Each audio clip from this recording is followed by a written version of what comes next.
தமிழ்ச்செல்வியை கொலை பண்ணுறதுக்காக ஈஸ்வரி செட் பண்ண ஆளுங்க அங்கே பழமுதிர்ச்சோலைக்கு போகிற வழியிலேயே அந்த அடியாட்கள் இங்கே தமிழ்ச்செல்வியை கடத்திட்டு போக அடித்து போட்டுட்டு போகிறதுனால இங்கே சேதுவும் நினைவு இல்லாமல் சுய நினைவு இல்லாமல் கடுக்கிறாங்க. அதுக்கு பிறகு அங்கே இருக்கவங்க தான் சேதுவுக்கு முகத்தில் தண்ணியெல்லாம் தெளிச்சு இடத்துல அவரை காப்பாற்றவும் செய்ய அங்கே இருக்க சேது பதறி துடிச்சு போய் அங்கே எங்கேயும் தேடுறாங்க. தமிழை காணும் அக்கம் பக்கத்தில் இருக்கவங்க கிட்ட விசாரிச்சா யாரும் பார்க்கல தம்பி, இப்போ தான் நாங்களே வந்தோன்னு சொல்லிட்டு அவங்களும் இந்த இடத்த விட்டு கலைஞ்சு போக இது என்ன பண்ணுறதுன்னு தெரியாமல் தவிச்சு போய் தான் நின்றுட்டுருக்காங்க. இப்படி வீட்டில் இருக்க ஈஸ்வரி ஒரு வழியாக அந்த தமிழை கடத்தியாச்சுன்னு சொல்லி இப்போ தாண்டி எனக்கு ஃபோன் வந்தது. மனசுக்கு இப்போ தாண்டி ரொம்ப ஆறுதலாக இருக்கும். இந்த வீட்டுக்கு திரும்பி வரும்போது தமிழ் திரும்பி வரப்போகிறதே கிடையாது, சேது மட்டும் தாண்டி இந்த வீட்டுக்கு வருவான் அப்படின்னு சொல்ல ரொம்ப சந்தோஷமாக இருக்குமா. அவளால் நம்ம பட்ட கஷ்ட நஷ்டம்லாம் கொஞ்சம் நஞ்சமாக என்ன இப்போ போச அனுபவிச்சுட்டு இருக்க எல்லா கஷ்டத்துக்கும் அவளும் ஒரு வகையில் காரணம் தானே. அவள் திரும்பி வராமல் இருக்கிறதா ரொம்ப நல்லது அப்படின்னு அங்கே சித்ரா சொல்லிட்டு இருக்காங்க. ஆனால் இந்த விஷயம் இன்னும் வீட்டுக்கு தெரியலையம்மா அப்படின்னு சொல்ல அதான் நானும் பார்த்துட்டு இருக்கேன்டி, கொஞ்சம் வெயிட் பண்ணி பார்ப்போம் அப்படின்னு ஈஸ்வரி பேசிக்கிட்டு இருக்காங்க. இன்னொரு பக்கம் தாமரை தன்னுடைய காதலன் அந்த காமேஷ் கூட வந்துட்டு டூயட் பாடுறதுன்னு ரொம்ப சந்தோஷத்தில் இருக்க, இதுவும் இன்னொரு பக்கம் எங்கள் ஈஸ்வரிக்கு இன்னும் பெரிய சந்தோஷத்தை கொடுக்க தான் செய்தேன். இந்த நிலைமையில் சேது வந்துட்டு அங்கே அமைதியாக தனியாக உட்காந்து யோசிக்கிறாங்க. திரும்ப திரும்ப தன் மைண்டில் வந்துட்டு அதை ரிவைண்ட் பண்ணி பார்த்துட்டே இருக்காங்க. வந்தவனுங்க யார், எதுக்காக தமிழ்ச்செல்வியை கடத்திட்டு போகணும், தமிழ்ச்செல்வியை கடத்திட்டு போகிற அளவுக்கு அவள் யாருக்கும் எந்த துரோகத்தையும் நினச்சதில்ல, யாரும் கெட்டு போகணும்னு கூட நினச்சதில்ல. இந்த விஷயத்தை வீட்டில் சொன்னால் எல்லாரும் பதட்டப்படுவாங்க, தமிழுக்கு ஏதாவது ஆயிடுமோன்னு அப்பத்தாவிலேருந்து வீட்டில் இருக்க எல்லாரும் பயந்துருவாங்க. கர்ப்பமாக இருக்கா, 2 பிள்ளையை வயிற்றில் சுமந்துட்டு இருக்கா, இப்படிப்பட்ட நேரத்தில் அவளுக்கு எதுவும் ஆயிடக்கூடாது. தன்னுடைய கடவுளை வந்துட்டு வேண்டிக்கவும் செய்கிறாங்க. எங்கே சேதுவும் யோசனை பண்ணி பயங்கரமாக இங்கே பயங்கர வருத்தத்தோடு நிற்கிறாங்க. ஏதாவது இங்கே தமிழ்ச்செல்வி இந்த பக்கமாக தான் கூட்டிகிட்டு போயிருக்கணும்னு சொல்லி ஒரு வண்டியை படித்து அது மூலமாக அங்கேருந்து போகிறாங்க. சிசிடிவி ஃபுட்டேஜ் இதெல்லாம் நம்ம பார்த்து தெரிஞ்சுக்கணும்னு சொல்லி ஒவ்வொரு இடத்துலையும் ஒவ்வொரு கடையிலையும் என்ன சிசிடிவி ஃபுட்டேஜை பார்க்குறாங்க. ஆனால் இந்த பக்கம் போயிருக்கிறதுக்கு வாய்ப்பே இல்லை. குறுக்கால இந்த காட்டுக்கு நடுப்பகுதியில் ஒரு வழி போகுது, அது வழியாக கூட போயிருக்கிறதுக்கு வாய்ப்பு இருக்கு. நீங்கள் போலீஸ் ஸ்டேஷனில் கம்ப்ளைண்ட் பண்ணிங்கன்னா கொஞ்சம் ஈஸியாக இருக்குன்னு சொல்கிறாங்க. ஆனால் போலீஸு கேஸுன்னு போனால் இந்த விஷயம் அப்பாவுக்கு தெரிய வந்துடும், அதனால் போலீஸ் ஸ்டேஷன் கேஸுன்னு நம்ம போக விடக்கூடாது இப்படி நினச்சிட்டு செய்து காட்டுக்குள்ளே குறுக்கு வழியில் போகவும் செய்கிறாங்க. தமிழ்னு கத்திக்கிட்டே போகிறாங்க. ஆனால் தமிழ்ச்செல்வியை கடத்திட்டு போயிட்டு ஒரு குடோனில் அடைச்சி வச்சுருக்கவும் செஞ்சுருக்காங்க. தமிழை இங்கே கூட்டிகிட்டு வந்தாச்சு, இனி என்ன பண்ணுறதுன்னு சொல்லி யோசிக்க முதல்ல அவளையும் அவள் வயிற்றில் இருக்க குழந்தையும் அழிக்கணும், 2 பேருமே இருக்கிற இடம் தெரியாமல் அழிஞ்சு போகணும் அப்படின்னு ஈஸ்வரி ஃபோனில் சொல்கிறாங்க. அதை கேட்டால் அந்த ஆட்களும் சரிங்கம்மா நாங்கள் பார்த்துக்குறோன்னு சொல்லிடுறாங்க. இப்போது சேதுவுக்காக தமிழுக்காக சேதுவும் அழுதுகிட்டே இருக்காங்க. தன் குழந்தைங்களுக்கு எதுவும் ஆயிடக்கூடாதுன்ற ஒரு வருத்தம் இங்கே தமிழுக்கு அதிகமாகவே இருக்க செய்து தமிழ்ச்செல்விக்கு எதுவும் ஆகாமல் பார்த்துக்கோயா அப்படின்னு இந்த கடவுளை வேண்டிக்கிட்டே சேது தனிச்சு போயிட்டே இருக்காங்க. அந்த நேரத்தில் தான் என்னடி இந்த சேது இன்னும் வீட்டுக்கு ஃபோன் கூட பண்ணலை அப்படின்னு நினச்சிக்கிட்டு இருக்க இங்கே ஈஸ்வரி, அம்மா பேசாமல் நாமளே இந்த விஷயத்தை வீட்டில் சொல்லிடலாமா அப்படின்னு இங்கே சித்ரா சொல்ல, ஏண்டி இந்த விஷயத்தை நாம் சொன்னால் அப்புறம் எப்படி உங்களுக்கு தெரிய வந்துச்சுன்னு எல்லாரும் கேள்வி கேட்க மாட்டாங்களா அப்படின்னு நம்ம மேலே சந்தேகம் திரும்ப வராதானே ஈஸ்வரி சொல்கிறாங்க. நீ என்னம்மா பண்ண போகிற, இப்போ என்ன பண்ணுறது அப்படின்னு சொல்லிட்டு கேட்க, சரி நான் சேதுவுக்கே கால் பண்ணுறேன்னு சேதுவுக்கு கால் பண்ணுறாங்க. என்னையா சேது நீங்கள் பத்திரமா போய் சேர்ந்துட்டீங்களா இல்லையா, இல்லை வீட்டில் இருக்கவங்க எல்லாரும் கொஞ்சம் பதட்டத்தோடு இருக்காங்க, நீங்கள் இன்னும் ஃபோன் பண்ணவே இல்லைன்னு, அதனால தான் நானே உங்களுக்கு ஃபோன் பண்ணேன்னு சொல்ல, இல்லை சின்னம்மா நாங்கள் இதோ போய்கிட்டே இருக்கோம் அப்படின்னு சொல்ல, ஒன்றும் பிரச்சனை இல்லையே தமிழ் பக்கத்தில் தானே இருக்கான் அப்படின்னு கேட்க, ஆமாம் சின்னம்மா பக்கத்தில் தான் இருக்கா அப்படின்னு சொல்கிறாங்க. பக்கத்துலையா, அப்படியா அப்படின்னு அதிர்ந்து போகிறாங்க ஈஸ்வரியும். ஆமாம் பக்கத்தில் தான் இருக்கா, ஏன் உங்களுக்கு என்ன சந்தேகம் அப்படின்னு சொல்லி கேட்க, தமிழ்கிட்ட பேசுகிறீங்களான்னு சொல்லி கேட்க, இல்லைப்பா சேது நீங்கள் 2 பேரும் போய் சேர்ந்துட்டீங்களா இல்லையான்னு வீட்டில் என்னாலும் கேட்டுக்கிட்டே இருந்தாங்க, சரிப்பா இப்போ நான் அந்த விஷயத்த சொல்லிடுறேன்னு சொல்லிட்டு இங்கே ஃபோனை கட் பண்ணிடுறாங்க. என்னம்மா என்ன சொன்னா சேது அப்படின்னு அங்கே இருக்க சித்ரா கேட்க, அவன் தமிழ்ச்செல்வி பக்கத்தில் இருக்க மாதிரியே என்கிட்ட பேசிக்கிட்டு இருக்காண்டி, இந்த விஷயம் வீட்டில் இருக்கவங்க யாருக்கும் தெரியக்கூடாதுன்னு நினைக்கிறான் போல, எவ்வளோ நேரத்துக்கு இந்த விஷயத்தை வீட்டில் இருக்கவங்க கிட்டேருந்து மறைக்க முடியும், வீட்டில் இருக்கவங்களே ஃபோன் பண்ணி இங்கே கேட்க தானே செய்ய போகிறாங்க அப்படின்னு ஈஸ்வரியை சொல்ல, சரி இரு நான் ஒரு ஃபோன் கால் பண்ணிட்டு வரேன்னு தனியாக அந்த ஆட்களுக்கு உடனே ஃபோன் பண்ணுறாங்க.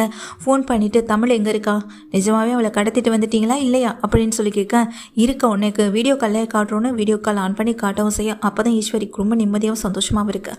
அவளை கட்டி போட்டு அங்கே ஒரு இடத்துல உட்கார வச்சுருக்காங்க. அதை பார்க்கும் போதே இங்கே ஈஸ்வரிக்கு ரொம்ப நிம்மதியாகவும் இருக்குது. ஃபோனை வச்சுட்டு அந்த சேது பொய் சொல்கிறாண்டி, இன்னும் எவ்வளோ நேரத்துக்கு இதை மறைக்கிறான்னு நானும் பார்க்குறேன்னு இங்கே ஈஸ்வரி நினச்சிட்டு இருக்காங்க. அங்கே ஈஸ்வரி அதே யோசனையோடைய சந்தோஷத்தோடையும் இருக்காங்க. கொஞ்ச நேரத்துலையே இங்கே வீட்டில் எல்லாமே உட்காந்து பேசிக்கிட்டு இருக்கும்போது, ஏயா சேதுவுக்கு ஃபோன் பண்ணி கேட்டியாயான்னு எங்கள் அப்பா தான் அங்கே ராஜாங்கத்துக்கிட்ட கேட்க, இதோ பண்ணுறேன் அப்படின்னு ஃபோனை எடுக்கும்போது தான் போலீஸ் வந்து நிற்கிறாங்க. என்னாச்சு ஏதாவது பிரச்சனைன்னு சொல்லி கேட்க, ஆமாயா சேது ஐயா தான் வீட்டுக்கு வர சொன்னாங்கன்னு சொல்ல, சேதுவா அவன் இங்கே வீட்டில் இல்லைன்னு சொல்லி கேட்க, தெரியும் அப்படின்னு சொல்கிறாங்க. என்ன விஷயமா சேது இங்கே வர சொன்னா அப்படின்னு ராஜாங்க கேட்க, இங்கே போலீஸ் வந்துட்டு ஃபோன் பண்ணுறாங்க. சேது அட்டன் பண்ணுறாங்க. சேது வந்துட்டு வீடியோ காலில் வராங்க. போலீஸ் வந்துட்டு அந்த வீடியோ கால் எல்லாருக்கிட்டையும் காட்டுறாங்க. நான் சொன்ன மாதிரி நீங்கள் வந்துட்டீங்கல்ல, இப்போ நான் சொன்ன கொடுத்த கம்ப்ளைண்ட் படி நீங்கள் விசாரிக்கணும்னு சொல்ல, என்னையா என்ன கம்ப்ளைண்ட்டு அங்கே ராஜாங்க கேட்க, அப்பா கொஞ்சம் இருங்கன்னு சொல்லிட்டு உடனே சேது என்ன பண்ணுறாங்க, எங்கள் போலீஸ்கிட்ட கண்ணை காட்ட அவங்க உடனே ஃபோனில் எங்கள் சேதுவை பார்த்துட்டு அங்கே நிற்கிற ஈஸ்வரியை போய் கையும் களமாக பிடிக்கிறாங்க. நான் என்ன பண்ண என்ன இதுக்கு அப்படின்ற மாதிரி பதட்டப்படுறாங்க ஈஸ்வரியும். இவங்க கிட்ட நீங்கள் விசாரிச்சிங்கனாலே தமிழ்ச்செல்வி எங்கே இருக்கான்ற விஷயம் தெரிஞ்சிடும்னு சொல்ல, என்ன ஆச்சு தமிழ் எங்கே அப்படின்னு பதட்டப்படுறாங்க ராஜாங்கம். அப்போ தான் விஷயத்தையே சொல்கிறாங்க. தமிழ்ச்செல்வி யாரோ இங்கே கடத்திட்டு போயிருக்காங்கப்பா. கடத்திட்டு போயிட்டு இங்கே இது வரைக்கும் தமிழ்ச்செல்வி என்னால் கண்டுபிடிக்க முடியலை. ஆனால் தமிழ்ச்செல்வி இருக்க இடம் நம்ம சின்னம்மாவுக்கு நல்லாவே தெரியும் அப்படின்னு சொல்ல, என்னையா சொல்கிறேன், தமிழ் அங்கே கடத்திருக்காங்க, அது எப்படி ஈஸ்வரிக்கு தெரியும்னு சொல்ல, ஏன்னா கடத்தினதே ஈஸ்வரியா சின்னம்மா தானப்பா அப்படின்னு சொல்ல, என்னடா சொல்கிறேன்னு கேட்குறாங்க. ஆமாப்பா எனக்கு சந்தேகம்னு ஒன்று வந்ததே ஈஸ்வரி சின்னம்மா கொஞ்சம் நேரத்துக்கு முன்னாடி எனக்கு ஃபோன் பண்ணதுக்கு பிறகு தான். ஃபோன் பண்ணி விசாரித்த தோரணையும் சரியில்லை, தமிழை பற்றி அவங்க கேட்ட விதமும் சரியில்லை. இது வரைக்கும் நாங்கள் எங்கே போனாலும் ஃபோன் பண்ணாத ஒரு ஆள் திடீர்னு நமக்கு ஃபோன் பண்ணால் சந்தேகம் வரத்தானே செய்யும்.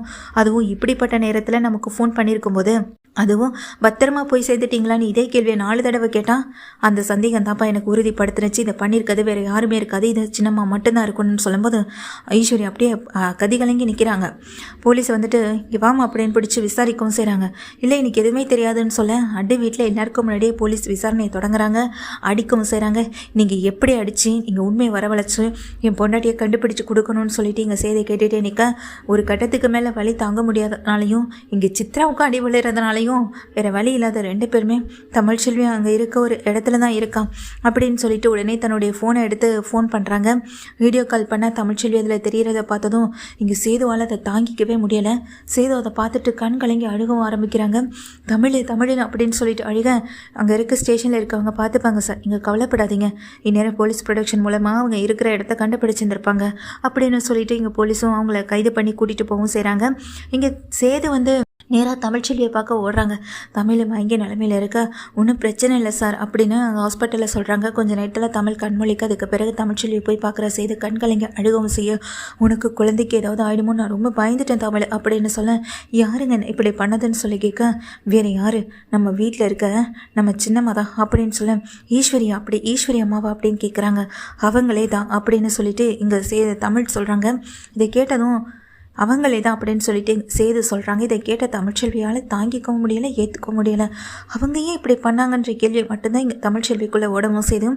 அதே நேரத்தில் அங்கே வீட்டில் இருக்க சித்ரா ஈஸ்வரி 2 பேருமே கைது பண்ணி கூட்டிகிட்டு போகிறோம். அதே நேரம் இனி இவளுங்களுக்கு இந்த வீட்டில் இடமே இல்லை, இனி ரோட்டில் பிச்சை எடுத்து சாப்பிடுவாளுங்களோ இல்லை எங்கேயாவது போய் தான் சாப்பிடுவாங்களோ, அதை பற்றி எனக்கு எந்த கவலை இல்லை. நீ ஒரு நிமிஷம் கூட இவளுங்க இந்த வீட்டில் இருக்கக்கூடாதுன்னு அப்பத்தான் சொல்லிடுறாங்க. வயிற்று புள்ளத்தாச்சின்னு கூட பார்க்காம அவளை கடத்துறதுக்கு உனக்கு எப்படி மனசு வந்துச்சு? நீ எல்லாம் மனசு ஜென்மமா நம்ம வீட்டு மருமகன் கூட யோசிக்காம இப்படி இங்கேருந்து கிளம்பன ஒருத்தியை கடத்தி அவளை கொலை பண்ண முயற்சி பண்ணியிருக்க. சொல்ல போனா உன்ன மேல கொலை பழியை போட்டு உள்ள தள்ளணுண்டி அப்படின்னு சொல்றாங்க. எங்கள் அப்பா தான் அடிக்கவும் செய்கிறாங்க.